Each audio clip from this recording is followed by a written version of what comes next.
Hello everyone, welcome to my channel just saying. Friends, ఈరోజు మనం మాట్లాడుకుందాం కోర్ట్ స్టేట్ వర్సెస్ ఈ నోబడీ మూవీ గురించి. ప్రమోషన్స్ చాలా గట్టిగానే చేశారు మూవీ టీమ్. అండ్ ప్రతి ప్రమోషన్లో కూడా చాలా కాన్ఫిడెంట్గానే కనిపించారు ఈ మూవీ అవుట్పుట్ మీద. ముఖ్యంగా నాని గారు 6 సంవత్సరాలు నా కెరియర్లో ఎప్పుడు నేను ఒక స్టేజ్ మీద ఎక్కి దయచేసి సినిమా చూడండి అని అడుగుంటాను. ప్లీజ్ దయచేసి 14వ తారీఖు థియేటర్కి వెళ్ళండి. ఎందుకంటే ఇలాంటి ఒక మంచి సినిమా మీరు మిస్ అవ్వకూడదని. మాకేదో ఒక సక్సెస్ వచ్చేయాలని, లేదంటే మేమేదో చాలా సంపాదించాలని కాదు. మీరు ఇలాంటి నా తెలుగు ప్రేక్షకులు ఇలాంటి సినిమాని మిస్ అవ్వకూడదు అని మీ అందరినీ బతిమాలుతున్నా. మీకు నమ్మకం రావడానికి నాకు ఏం చెప్పాలి. ఒకవేళ 14వ తారీఖు కోర్టుకి వెళ్ళి నేను చెప్పిన దానికి మీకు ఎక్స్పెక్టేషన్ మ్యాచ్ అవ్వలేదు అనిపిస్తే ఇంకొక 2 నెలల్లో రిలీజ్ అవుతున్న నా హిట్ 3 ఎవరు చూడద్దు. ఓకేనా? మూవీ అయితే ఫైనల్గా రిలీజ్ అయిపోయింది. మరి మూవీ నాకెలా ఉంది అంటే ఇంకా ఈ మూవీ స్టోరీ గురించి మాట్లాడుకుంటే చాలా సరదాగా ఫోన్ కాల్తో జాబిలి అండ్ చందు మధ్య స్టార్ట్ అయిన కన్వర్జేషన్ లవ్గా మారుతుంది. బట్ మన జాబిలి వాళ్ళ మామయ్య మంగపతి అమ్మాయిల పెంపకం విషయంలో అండ్ పరువు విషయంలో చాలా స్ట్రిక్ట్గా ఉంటారనమాట. వీళ్ళ ప్రేమ విషయం ఒకరోజు వాళ్ళ మామయ్యకి తెలిసిపోతుంది. ఇంకేముంది, మన చందు మీద పాక్సోతో పాటు వేరే సెక్షన్స్ పెట్టి లోపల వేయిస్తాడు. ఇంకా 2-3 డేస్లో ఫైనల్ హియరింగ్ అనగా సూర్యతేజ అవుట్ ఆఫ్ డెస్పరేషన్ ఈ కేసు టేకప్ చేస్తాడు. మరి చందుకి న్యాయం జరిగిందా, సూర్యతేజ ఈ కేసు గెలిచాడా లేదన్నదే ఈ స్టోరీ. ఫస్ట్ నాకేం నచ్చే ఈ మూవీలో అంటే కోర్ట్ డ్రామా అండి. సెకండ్ హాఫ్ మొత్తం కోర్ట్ డ్రామా ఉంటుంది. చాలా బాగా అనిపించింది.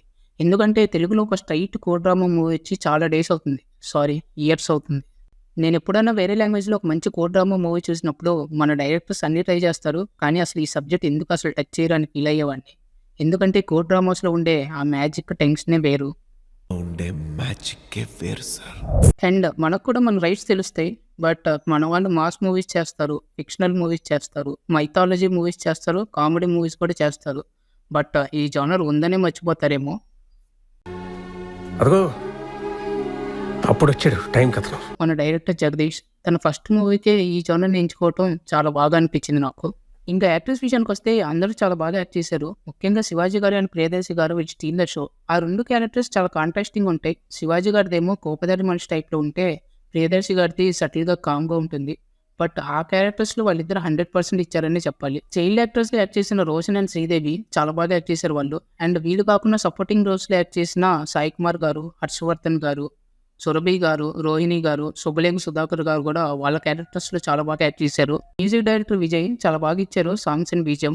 అలానే స్క్రీన్ ప్లే, సినిమాటోగ్రఫీ కూడా బాగున్నాయి ఈ మూవీలో. ఇంకా ఈ మూవీ డెబ్యూ డైరెక్టర్ జగదీష్ గారి గురించి స్పెషల్గా మాట్లాడుకోవాలి. ఫస్ట్ మూవీనే అయినప్పటికీ చాలా బాగా హ్యాండిల్ చేశారనిపించింది ఈ సబ్జెక్ట్ని.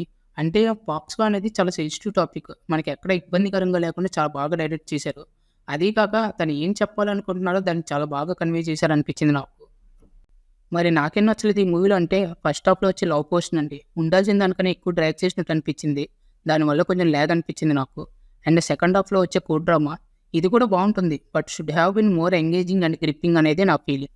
ఇది గైస్ కోర్ట్ మూవీ గురించి. కొన్ని మైనర్ ఫ్లాస్ ఉన్నప్పటికీ ఓవరాల్గా నాకైతే నచ్చింది ఈ మూవీ. ఈ మూవీకి నేను ఇచ్చే రేటింగ్ 3.25 అవుట్ ఆఫ్ 5. నానిగారు చెప్పినట్టే ఇట్టు కొట్టారు. ఇంకెందుకు సార్, ఓపెన్ చేసేయండి అడ్వాన్స్ బుకింగ్స్ హిట్ 3కి. ఇచ్చేయండి సార్, బెయిల్ ఇచ్చేయండి. అది గైస్ ఈ video. See you in the next video. Until then take care, bye bye. మీకు నా వీడియోస్, నా కంటెంట్ నచ్చినట్టయితే please like, share and subscribe.